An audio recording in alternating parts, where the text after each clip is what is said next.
engrandecer o nome dele. Eu vou pedir para Israel fazer a primeira oração. Bom e eterno Deus, aqui estamos, Senhor, mais uma vez, diante da Tua palavra, Senhor, da Tua presença, ó Deus, diante das Tuas Escrituras, preparados, Senhor, para ouvir a Tua palavra. Nós precisamos da capacitação do Teu Espírito, Senhor, para que o nosso louvor seja agradável a Ti, Senhor, para que o louvor que entoaremos, Senhor, neste culto, seja agradável, um cheiro agradável a Ti, Pai. E que dessa forma nós possamos ser edificados, Senhor, não mediante a nossa voz, mas mediante a Tua bênção, ó Deus. Aceita os nossos louvores, aceite a nossa adoração, Senhor, capacite os Teus servos nessa casa, Senhor, que possam ouvir a Tua palavra, ser engrandecidos, Senhor, porque a Tua palavra não erra, a Tua palavra não comete equívocos, ó Deus, a Tua palavra é pura e é santa, ó Deus, e nós precisamos completamente, Senhor, do Teu Espírito, da Tua orientação, Senhor, para entender e para aplicar a Tua palavra em nossas vidas, ó Pai. Em nome de Jesus que eu oro e agradeço sempre, Senhor. Amém. Amém.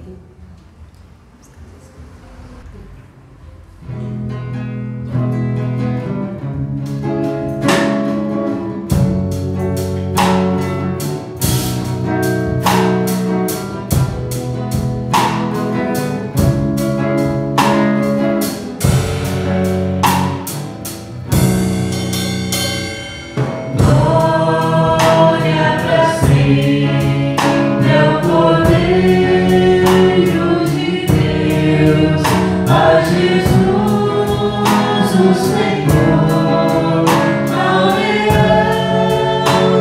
Jesus.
convido os irmãos que possam se colocar de pé e vamos ler Salmos 27, a partir do primeiro versículo. O Senhor é a minha luz e a minha salvação. A quem temerei? O Senhor é minha força, é a força da minha vida. De quem me recearei? Quando os malvados, meus adversários e meus inimigos se chegarem contra mim para comerem minhas carnes, tropeçarão e cairão. Ainda que um exército me cercasse, o meu coração não temeria. Ainda que a guerra se levantasse contra mim, nisso confiaria. Uma coisa pedi ao Senhor, e a buscarei, que possa morar na casa do Senhor todos os dias da minha vida, para contemplar a formosura do Senhor, e inquirir no seu templo. Porque no dia da adversidade me esconderá no seu pavilhão, no oculto do seu tabernáculo me esconderá, por-me-á sobre uma rocha. Amém.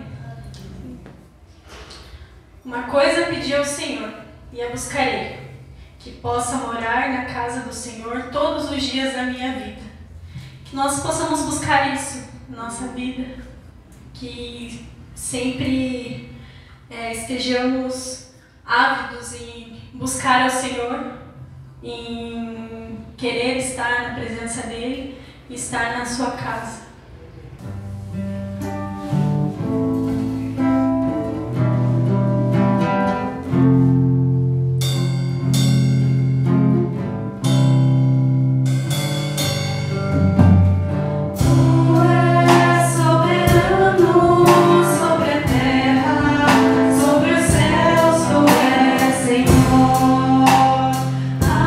Absoluto.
os meus sonhos ao mais pobre, morrer sem favor de alguém.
Deus, muito obrigado, Senhor, porque sabemos que o Senhor está aqui conosco, sabemos que o Senhor é quem nos sustenta, Senhor, que nos dirige, Senhor, todos os dias das nossas vidas. Senhor, estamos aqui para te adorar, para engrandecer teu nome, para te agradecer, Senhor, por todo o amor que o Senhor demonstra conosco, demonstrou na cruz.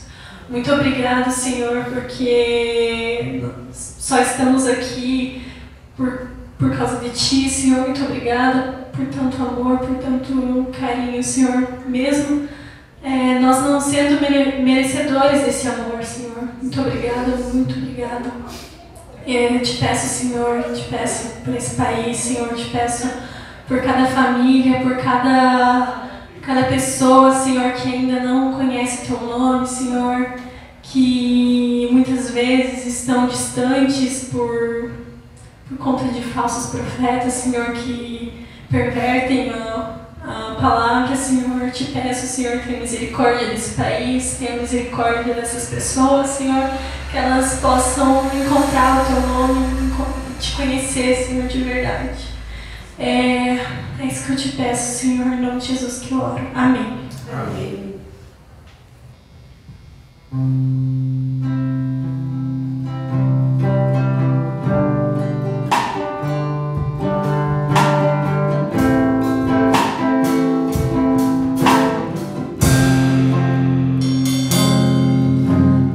Deus não está morto, pendurado no madeiro.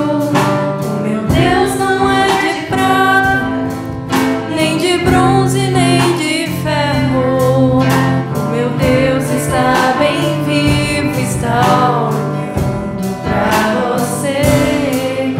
O meu Deus quer acabar com se sofrer. Ser abençoado, não precisa pagar promessas.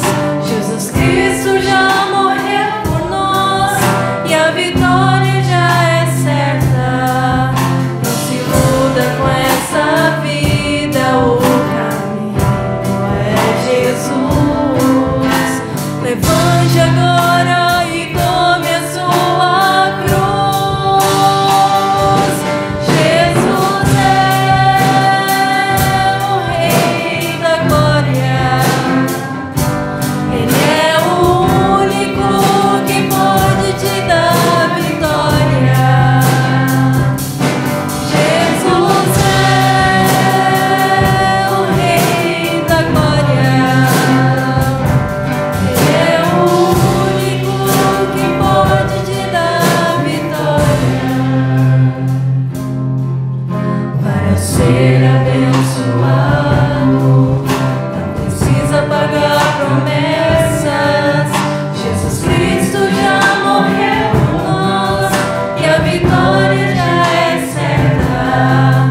Não se iluda com essa vida, o caminho é Jesus. Levante agora e tome a sua cruz. Jesus é o Rei da glória. Ele é o único que pode te dar vitória. Jesus é o Rei da glória. Ele é o único que pode te dar vitória.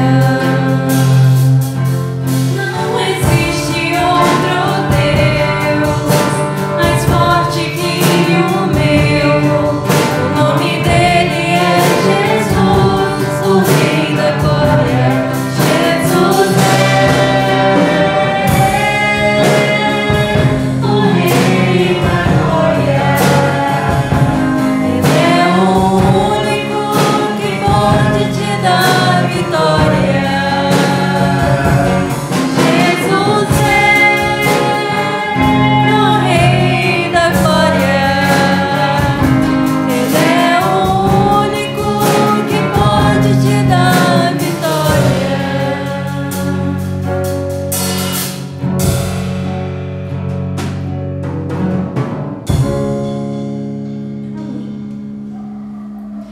Eu vou convidar a Vitória, que ela preparou um número especial.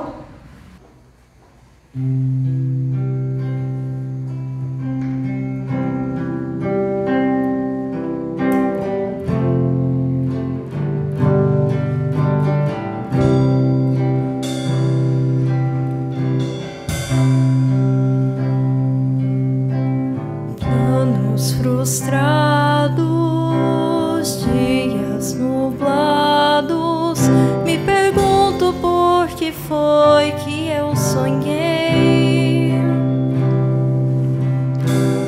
Mar agitado, tempo fechado, já não faz sentido as rotas que eu tracei.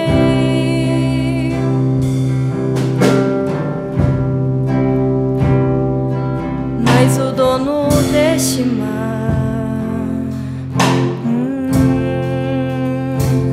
também é meu dono.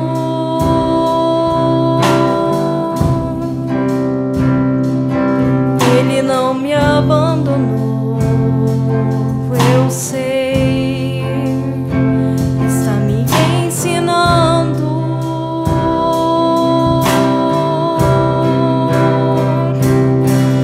Me ensinando a depender, me ensinando a confiar e até a perceber quando é hora de parar. Não parar de avançar, mas parar pra lhe escutar e entender que lá de cima minha rota ele vê e altera o caminho e dá rumo ao barquinho, e assim me guiará ao lugar seguro.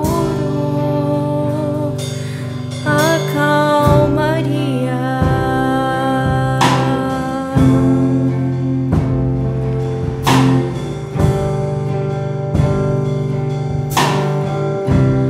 Tenho a promessa de quem não erra, que do outro lado sim eu chegarei.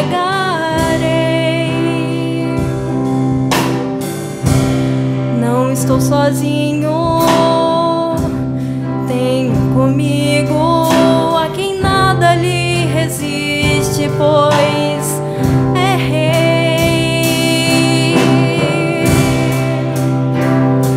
Sim, o dono deste mar também é teu dono.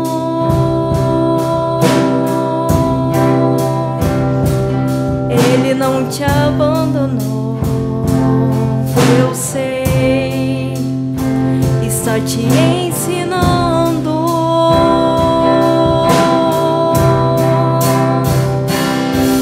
Te ensinando a depender, ensinando a confiar e até a perceber quando é hora de parar. Não parar de avançar, mas parar pra lhe escutar e entender que lá de cima tua rota ele vê e altera o caminho e dá rumo ao barquinho, e assim te guiará ao lugar seguro. A calmaria. A calmaria.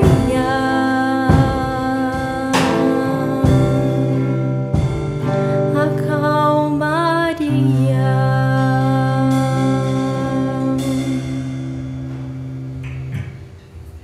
Amém. Temos a certeza, não vou chorar hoje, de que temos um Deus tão infinitamente mais poderoso do que tudo que pensamos, que sabe os planos, conhece o rumo, e só o que podemos fazer é confiar nele. Convido o pastor que venha. Amém. Muito obrigado. Muito bom ver as meninas cantando, louvando a Deus, adorando ao Senhor, dirigindo o culto, assim como os demais, né, que estão sempre envolvidos. Hoje Israel, ou melhor, o Mateus e a Fernanda estavam chegando, né? Da viagem que fizeram ontem, acho que não deu tempo para vir. Vamos continuar orando e intercedendo pela vida deles, pela vida da dona Margarida, sua família, né? Vamos pedir a bênção, a graça do Senhor também sobre a vida deles. Hoje todo mundo ficou do lado de lá, né, praticamente. Tem alguns aqui desse lado. Nós vamos abrir a nossa Bíblia no livro de 1 Reis, primeiro livro dos Reis, no capítulo 19. A semana passada Deus nos deu uma mensagem sobre o profeta Elias. Depois, na sexta-feira de oração, Deus nos deu uma mensagem sobre o profeta Elias. E hoje, domingo, nós vamos pensar um pouquinho ainda sobre o profeta Elias, né? Então, no capítulo 19, a partir do primeiro versículo, todos encontraram? Primeiro livro dos Reis, capítulo 19, a partir do primeiro versículo. Amém? Amém. Todos despertos? Então, nós vamos nos colocar em pé para a leitura da palavra do Senhor. 1 Reis 19, a partir do primeiro versículo. Ora, Acabe contou a Jezabel tudo o que Elias tinha feito e como havia matado todos aqueles profetas à espada. Por isso, Jezabel mandou um mensageiro a Elias para dizer-lhe que os deuses me castiguem com todo rigor, se amanhã, nesta hora, eu não fizer com a tua vida o que você fez com a deles. Elias teve medo e fugiu para salvar a sua vida. Em Bérseba de Judá, ele deixou o seu servo e entrou no deserto, caminhando um dia. Chegou a um pé de giesta, sentou-se debaixo dele e orou, pedindo a morte. Já tive o bastante, Senhor. Tira minha vida, não sou melhor do que os meus antepassados. Depois se deitou debaixo da árvore e dormiu. De repente, um anjo tocou nele e disse: levante-se, coma. Elias olhou ao redor e ali, junto à sua cabeça, havia um pão assado sobre brasas quentes e um jarro de água. Ele comeu, bebeu e deitou-se de novo. O anjo do Senhor voltou, tocou nele e disse: levante-se e coma, pois a sua viagem será muito longa. Então ele se levantou, comeu, bebeu. Fortalecido com aquela comida, viajou 40 dias e 40 noites, até chegar a Horebe, monte de Deus. Ali entrou numa caverna e passou a noite. E a palavra do Senhor veio a ele: o que você está fazendo aqui, Elias? Vamos orar. Senhor, dependemos do Senhor para que possamos compreender, para que possamos ouvir a tua voz. Se o teu Espírito não nos envolver, nós nada conseguiremos em relação à tua presença e à tua graça. Por isso nós nos colocamos neste momento nas tuas mãos. Pedimos que o Senhor abra os nossos ouvidos, abra os nossos entendimentos, ó Deus, capacite-nos, ó Deus, para reconhecer tão somente a tua voz. Nós te pedimos isso, em nome de Jesus. Amém. Os irmãos podem se assentar. A semana passada parece que era outro Elias, né? A semana passada o Elias chega diante de Acabe e diz: olha, pela minha palavra não vai chover, e nem vai ter orvalho, E daí ele teve que fugir, porque queriam matá-lo. E ele foi lá para aquele riacho, né? Riacho de Querite. Foi alimentado por corvos, depois foi para a casa da viúva. E por 3 anos e meio procuravam para matá-lo e não conseguiam encontrar. Mas daí, quando Deus fala para ele ir até Acabe novamente, ele chega e diz: manda dizer que Elias está aqui. Só que agora nesse capítulo 19, nós encerramos essa leitura com o Senhor chegando para Elias, que estava escondido numa caverna, que estava deprimido, que queria morrer. E é Deus agora que fala com ele e diz assim: Elias, o que você está fazendo aqui? Que diferença, né? Aquele Elias ousado, que dizia: diga que Elias está aqui, e confrontava Acabe, confrontava Jezabel, matou os profetas de Baal, 400, naquele desafio que desceu fogo do céu. Mas agora ele, de repente, diz a palavra de Deus que Acabe falou para Jezabel o que tinha acontecido. Jezabel disse: olha, amanhã nessas horas, ele estará morto. E mandou avisar Elias. E diz a palavra de Deus no versículo 3 do capítulo 19, Elias teve medo. Elias fugiu para salvar a sua vida. Em Bérseba de Judá ele deixou o seu servo, ele se isolou, ele ficou sozinho sem o seu servo, caminho de um dia, chegou ao pé de uma giesta, de uma árvore, deitou-se, pedindo a morte, e disse para Deus: Senhor, tira a minha vida, porque para mim já basta. Eu não sou melhor do que os meus antecessores, eu não sou melhor do que os meus antepassados. Os irmãos se lembram daqueles profetas que estavam escondidos, 50 numa caverna, 50 na outra caverna, e de repente Elias estava pensando: eu não sou melhor do que eles.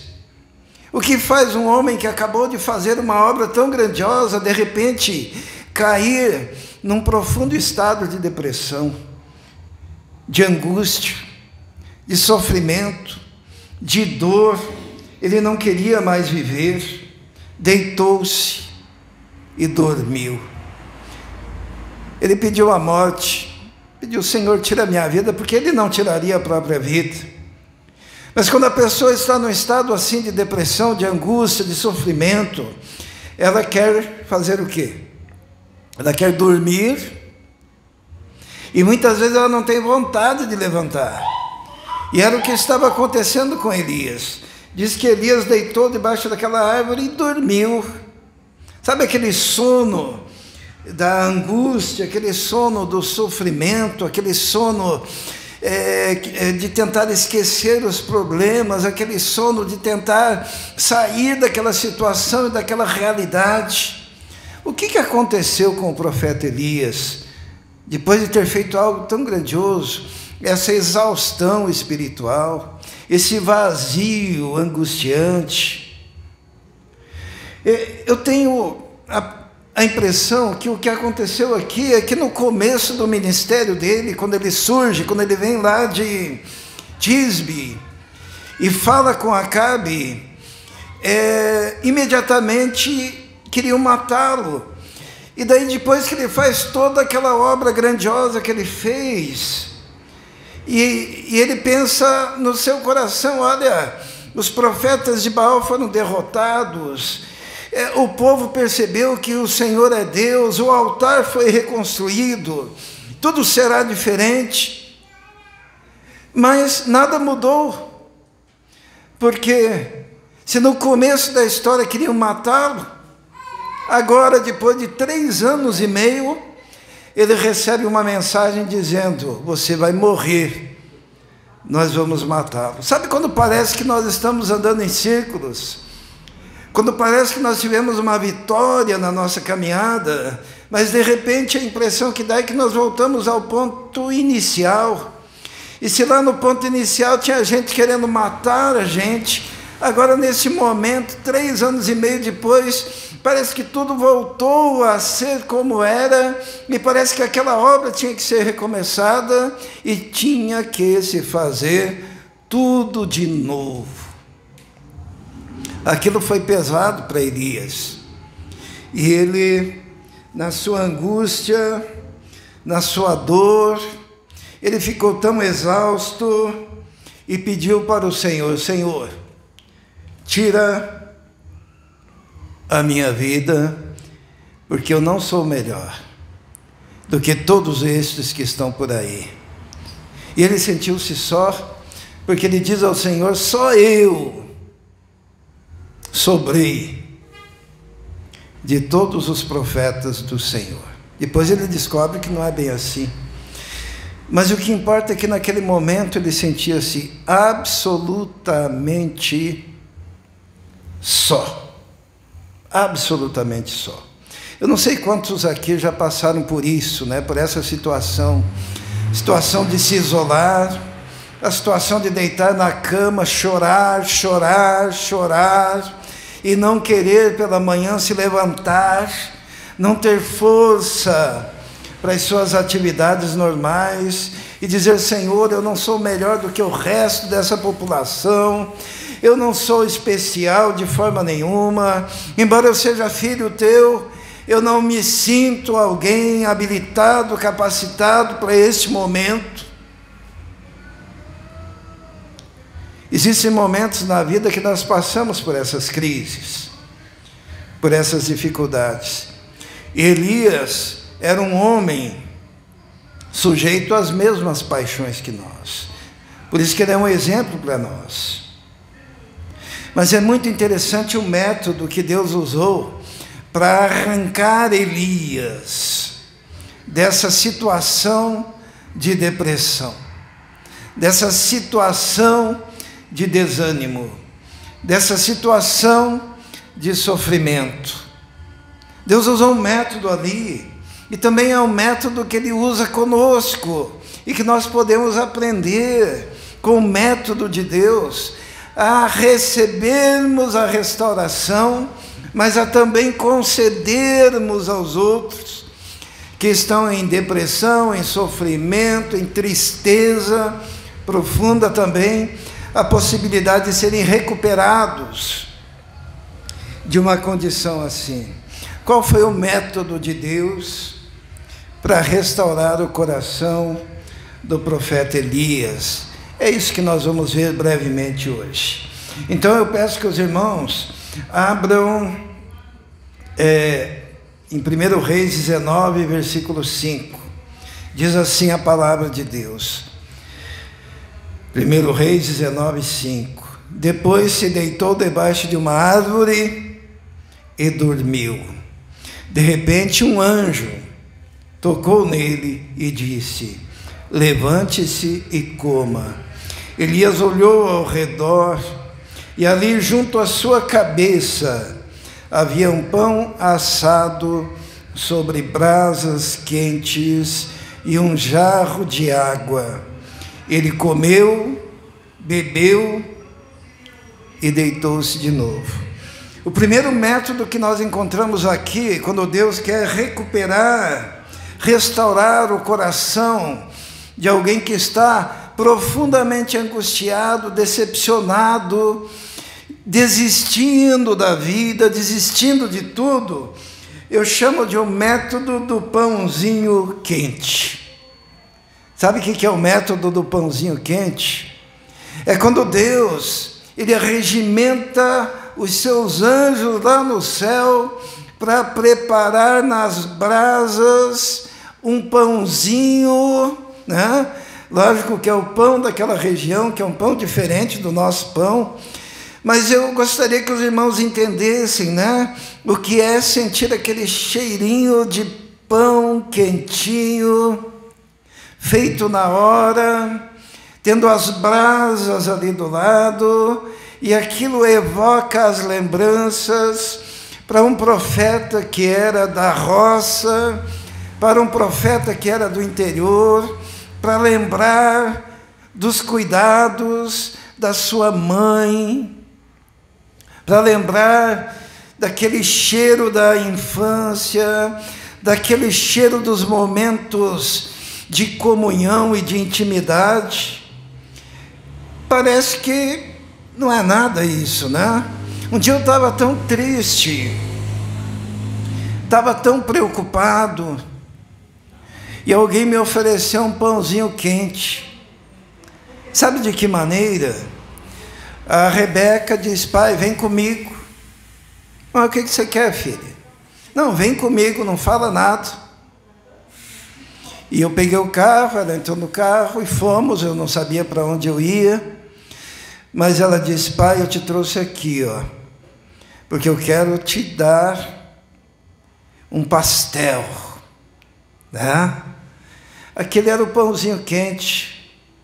Sabe, ela não imagina como aquilo tocou profundamente no meu coração, um gesto de amor, um gesto de carinho, um gesto de bondade.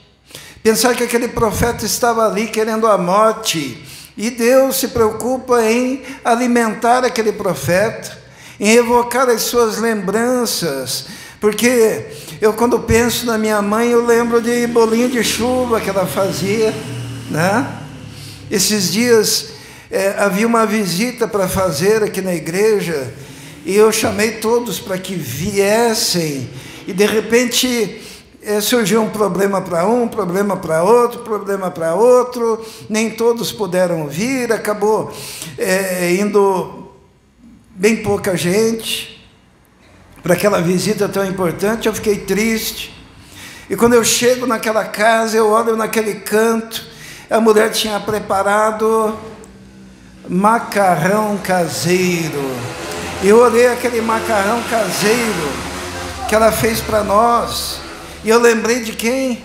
Eu lembrei da minha mãe, que faz macarrão caseiro, né? Com todo aquele cuidado.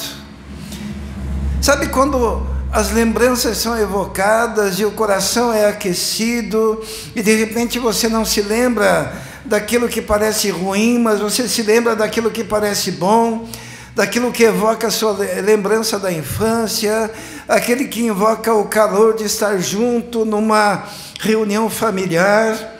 E Deus, então, Ele prepara um pão quentinho nas brasas, acorda o profeta e diz: se levante, coma, lembre, recorde, tenha emoções e sensações pelas quais você já passou, e veio refrigério para a sua alma, e veio refrigério ao seu coração.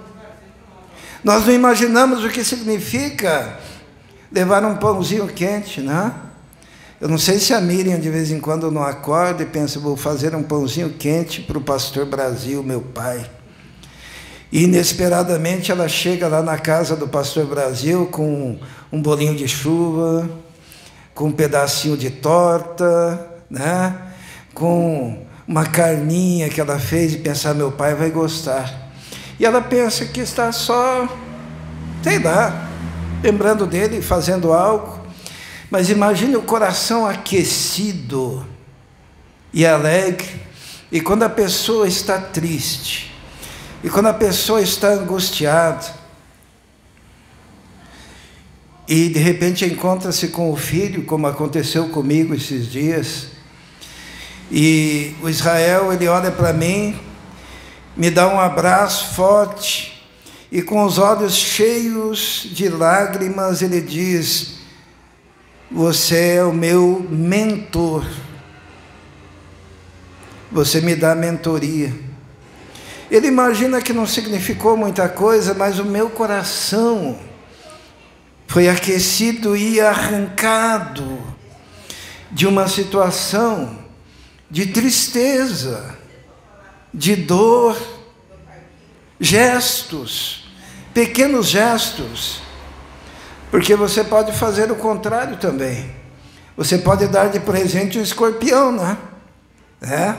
Já pensou? Encontrar com alguém que te xinga, encontrar com alguém que diz que você é incapaz, encontrar com alguém que diz que você é amaldiçoado, que a sua vida nunca será abençoada.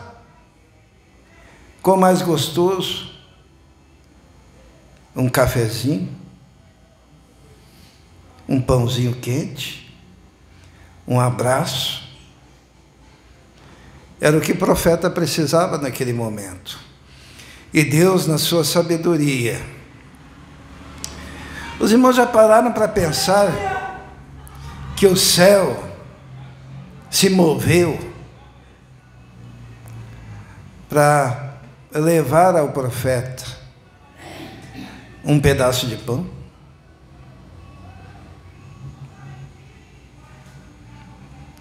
Valorizando as pequenas coisas. E lembro da Vitória: pai, eu quero te mostrar uma música. Ela se importou, e eu ouvi, fiquei comovido, disse, refrigera minha alma. Sabe o que é refrigerar a alma? Quando a alma está apertada e você recebe aquele frescor de um momento inesquecível de carinho. Deus, quando quis restaurar o profeta Elias, o primeiro método que ele usou foi o método do pãozinho quente. Eu quero desafiar os irmãos a se lembrarem de alguém para levar um pãozinho quente. Pode ser um chocolate. Pense em alguém aí. Pode ser uma bala. Pode ser um abraço. Lembrei de você. Eu vim te dar um abraço. E talvez seja o início da recuperação de alguém. Esse anjo, é interessante que ele foi praticamente uma mãe, né? Porque, olha bem o que diz ali no versículo 5. Depois se deitou debaixo da árvore e dormiu. De repente um anjo tocou nele e disse, levante-se, coma. Elias olhou ao redor e ali, junto à sua cabeça, havia um pão assado sobre brasas quentes, um jarro de água. E ele comeu, bebeu, deitou-se de novo e dormiu.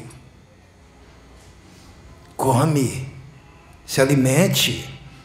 No versículo 7, o anjo do Senhor voltou, tocou nele e disse, levante-se, coma, pois a sua viagem será muito longa.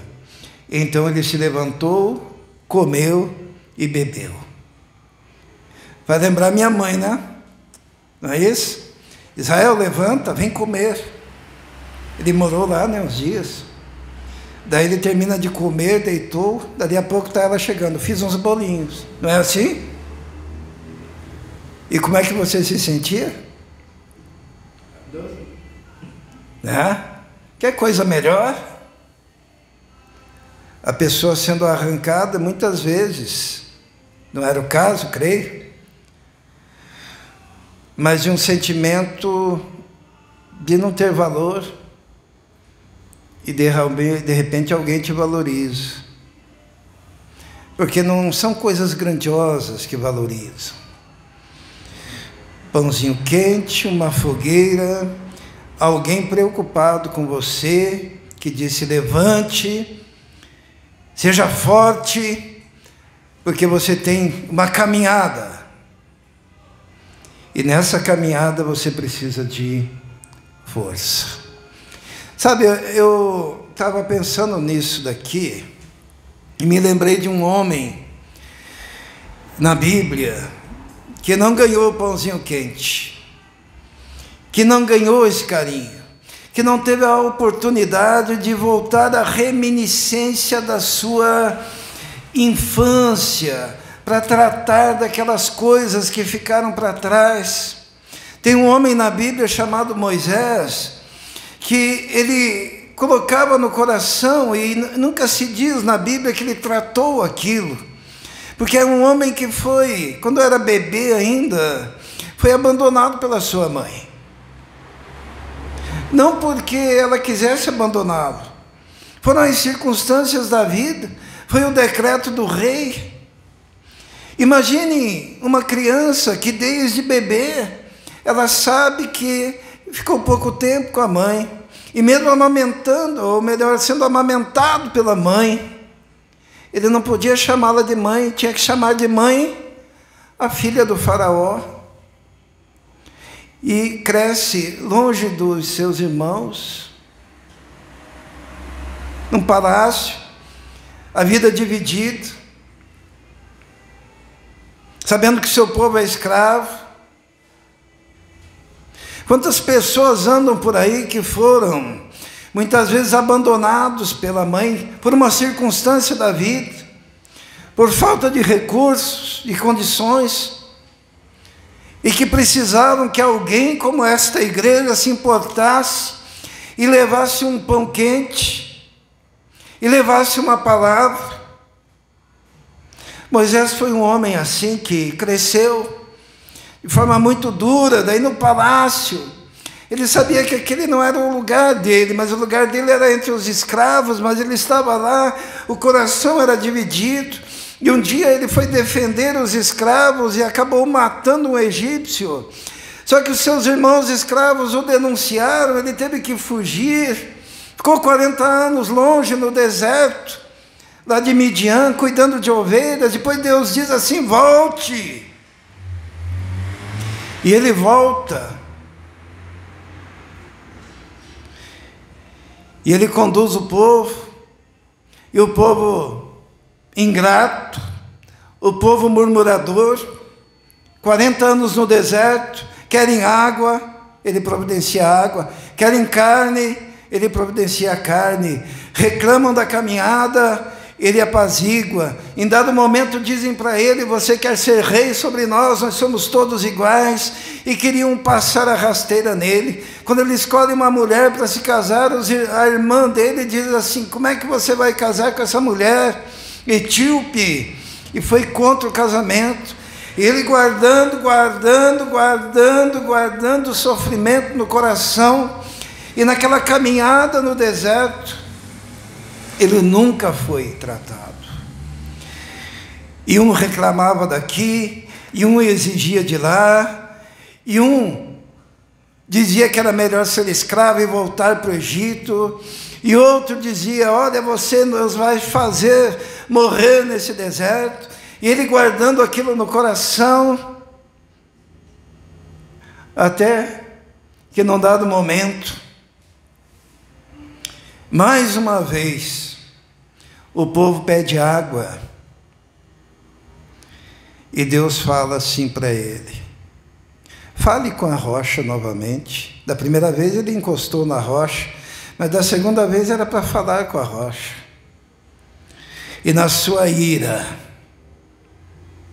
que nunca foi tratada, ele pega o seu cajado e ele grita e diz: vocês querem água? Vocês querem água, povo? Então, e com a sua ira ele arrebenta com força, batendo 2 vezes na rocha: bebam água, seus murmuradores.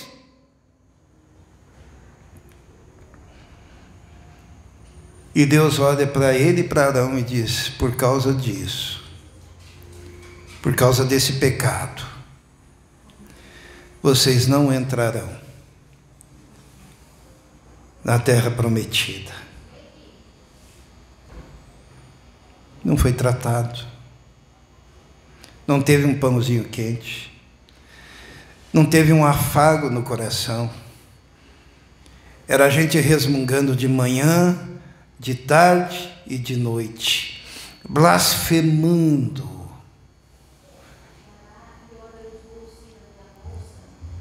Um dia, vamos abrir lá em Deuteronômio, para nós entendermos o peso de um coração não tratado.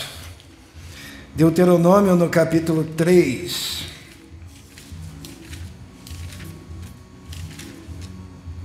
Deus já tinha dito que ele não ia entrar na terra prometida por causa da sua ira, por causa daquelas coisas que ele guardou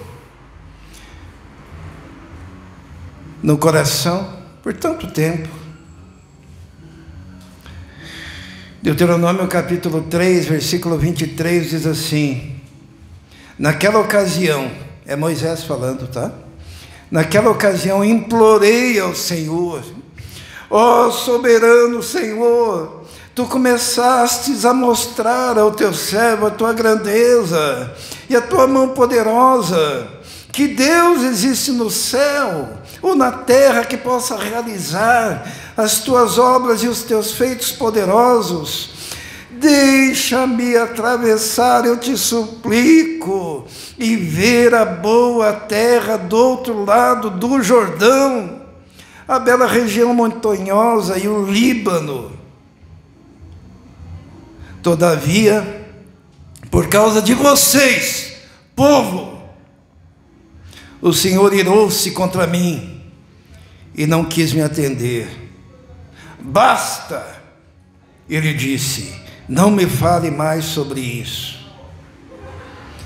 E Deus diz para ele: suba no monte e veja de longe. É a única coisa que você vai conseguir. Por quê? Porque o coração não foi tratado. Faltou um pãozinho quente, faltou um afago, faltou uma oportunidade de abrir o coração e permitir que o Espírito Santo aliviasse as suas tensões. E quando isso chegou no limite, ele arrebenta a rocha de ira, de raiva daquele povo. Se tem uma coisa que nós devemos aprender no que diz respeito a sairmos da depressão, do sofrimento, da dor, é permitirmos a ação de Deus no nosso coração, para limpar o nosso coração, para sarar as mágoas, os ressentimentos, permitir que Deus mande o anjo, mas eu vou além. Permita-se ser o anjo, o mensageiro que Deus envia. Existem pessoas que estão esperando só você aparecer com brasas e um pão e uma palavra de amor, de estímulo. Você não é um capacho porque você manifestou amor sobre alguém que está sofrendo. Diz a palavra de Deus que o segundo método que Deus usou para restaurar o profeta Elias, vamos voltar lá em 1 Reis, no capítulo 19, diz assim, no versículo 8, depois que ele se alimentou do pãozinho,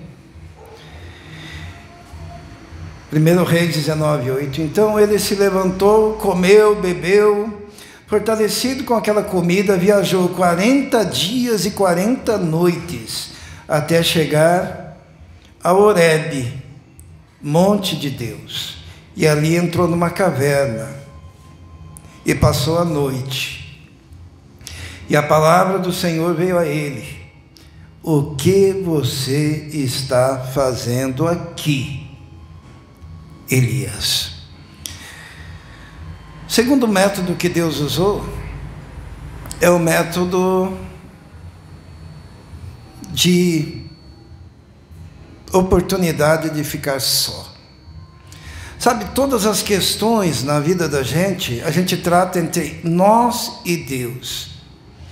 E quando Deus quis restaurar o coração do profeta, fez o profeta andar 40 dias e 40 noites em direção ao Monte Horebe, que é o mesmo Monte Sinai, que era o lugar da história que ele bem conhecia, que era o lugar das manifestações de Deus e do seu poder. E Elias ia caminhando naquela direção no deserto, 40 dias, sozinho, podendo falar com Deus, podendo ouvir a voz de Deus, podendo buscar a Deus, podendo chorar naquela caminhada na direção do Horebe. Sabe, é muito importante os momentos a sós com Deus. Essa caminhada de 40 dias e 40 noites, ela bem representa aquilo que Jesus fala que nós devemos, em dados momentos da nossa vida, nos isolarmos, nos colocarmos diante do Senhor.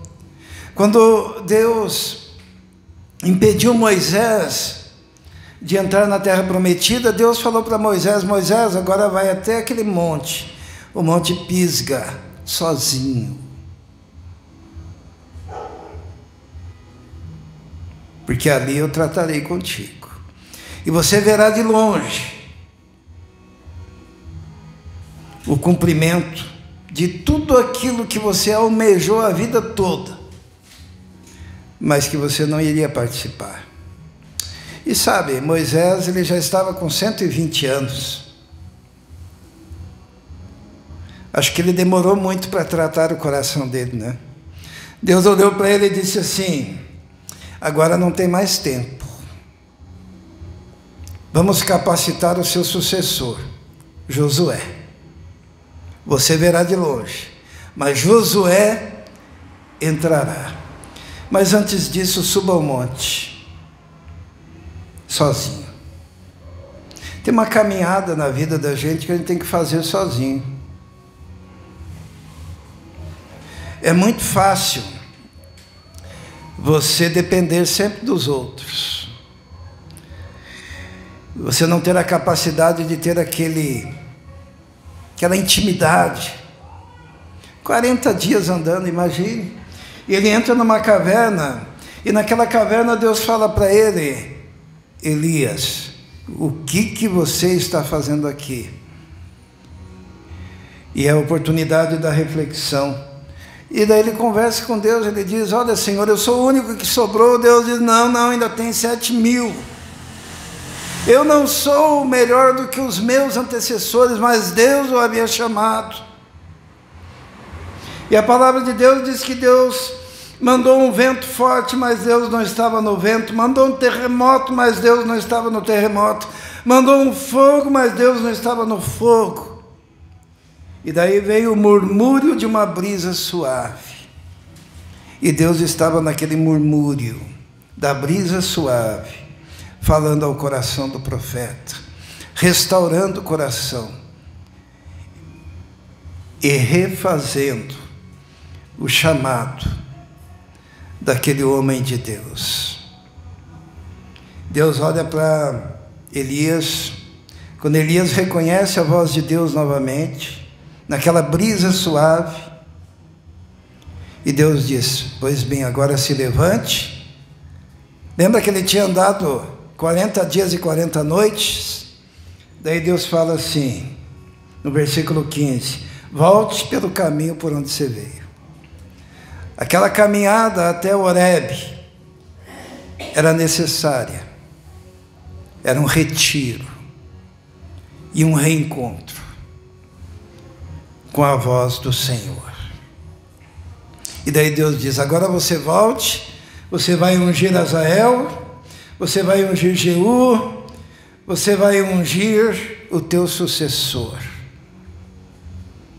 que será profeta no seu lugar, porque eu tenho uma obra para você.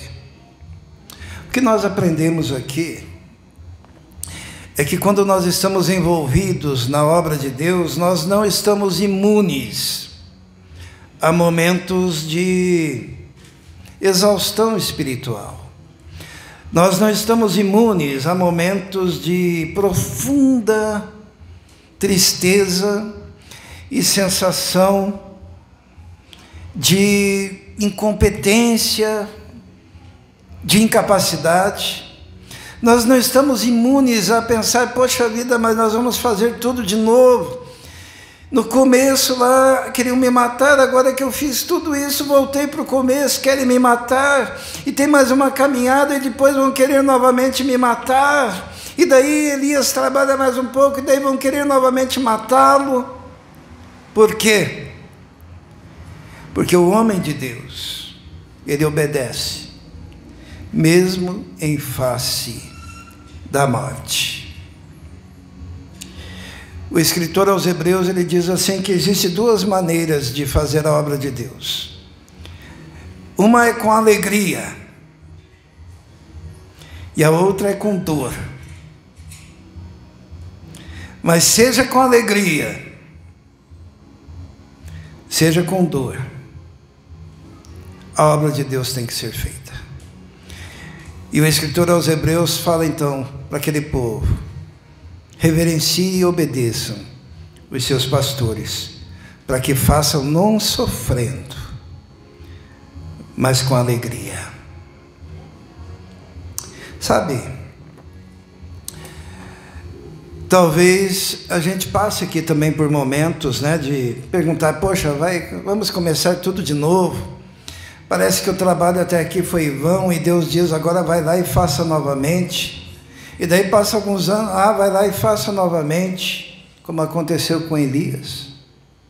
E às vezes a tristeza vem no nosso coração. Mas existe um jeito. Deus manda o anjo com pão quente, com água fresca, com um braseiro que evoca lembranças, para restaurar aquele que esteja desanimado, sofrendo, com dores. Hoje eu quero desafiar você a preparar um pão quentinho e levar para alguém, na intenção de fazer o papel do mensageiro de Deus, do anjo, que quer abençoar alguém, que quer restaurar alguém da sua dor, do seu sofrimento. Vamos orar. Senhor, obrigado, Senhor, pela sua palavra. Obrigado pela oportunidade de podermos olhar, Senhor, as Escrituras e encontrarmos princípios nas Escrituras simples, mas que saem direto do teu trono, do trono de graça. Obrigado porque podemos aprender contigo. Talvez tenhamos hoje, Senhor, pessoas que precisam de um afago, de um carinho.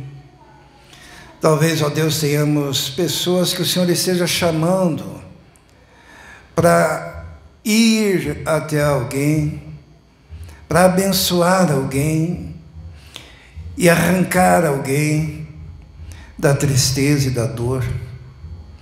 Mas que o teu Espírito soberano esteja sobre todos nós, para que nós possamos compreender, Senhor, o teu propósito, em nome de Jesus. Amém. Mas nós vamos cantar uma canção para dar a oportunidade a cada irmão de adorar a Deus com seus dízimos e ofertas. Lembrando que nós estamos chegando bem próximos do dia em que temos que pagar o nosso aluguel aqui, né?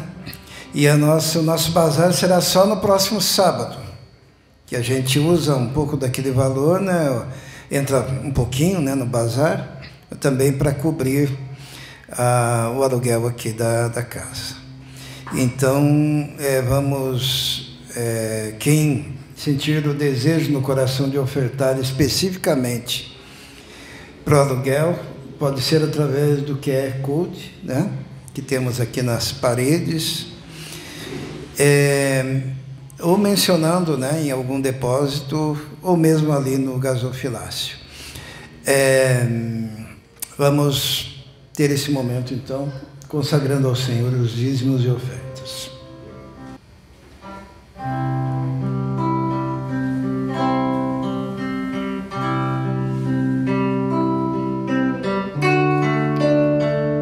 Senhor Jesus, eu não entendo espinhos, mas se a cruz é o fim deste caminho, dá-me mais graça. Não sou maior que o meu Senhor, apenas servo sou, apenas servo e nada mais. Se as pontas aguçadas da coroa te ferirão, ó cabeça, eu que sou corpo, parte do teu corpo, não devo reclamar.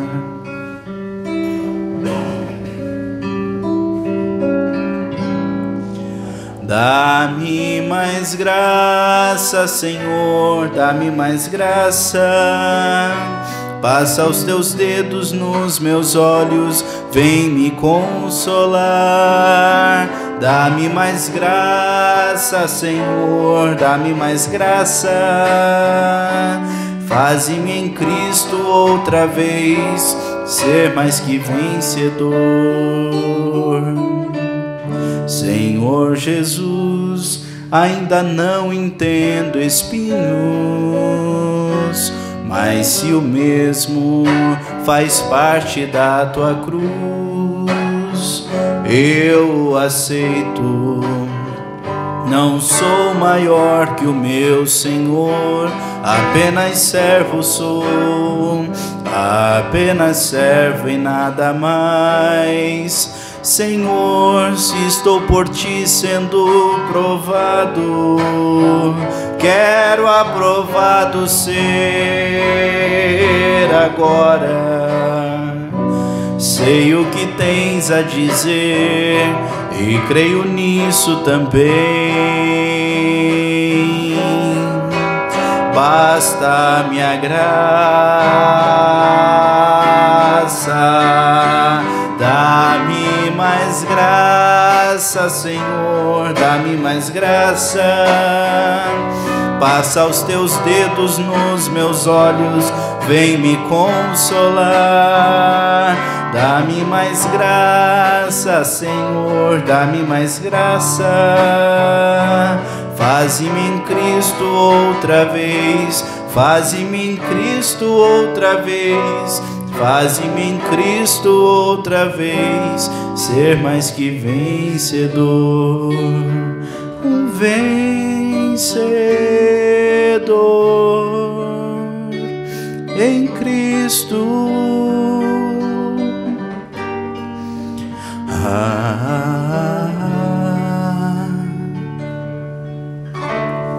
Vamos nos colocar em pé. Vamos orar ao Senhor.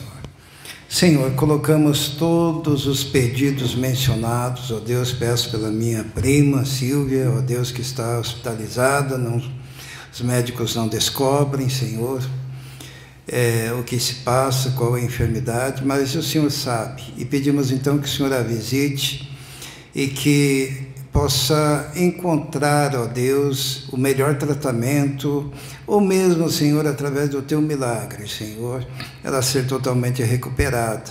Colocamos nas Tuas mãos para que a Tua vontade esteja se cumprindo. Peço por aquele Senhor, ó Deus, que nós visitamos, pedimos pelo filho dele que está internado, pedimos que a Tua mão poderosa esteja alcançando aquele lugar, aquela família. Peço, Senhor, pelo pedido mencionado, pelo Romildo, ó Deus, que o Senhor esteja agindo naquela vida, naquele coração, restaurando completamente, ó Deus. Pedimos, ó Deus, a bênção sobre a vida da Rosângela, sua família. O Senhor esteja abrindo as portas e operando, ó Deus, profundamente naquelas vidas, restaurando, curando, libertando, conforme o Teu propósito, ó Deus. Pedimos a proteção sobre a Tua igreja, Pedimos que o Senhor esteja abençoando e abrindo as portas para que possamos, ó Deus, levar cada dia mais a Tua palavra, ó Deus. Proteja cada família da Tua igreja, cuida de cada um, ó Deus, dando saúde, dando alegria na Tua presença. E que a graça do nosso Senhor e Salvador Jesus Cristo, o amor de Deus, o Pai, e a comunhão do Espírito Santo esteja com todos vós agora e para todos sempre. Amém. Dê um abraço no seu irmão, que Deus abençoe a todos.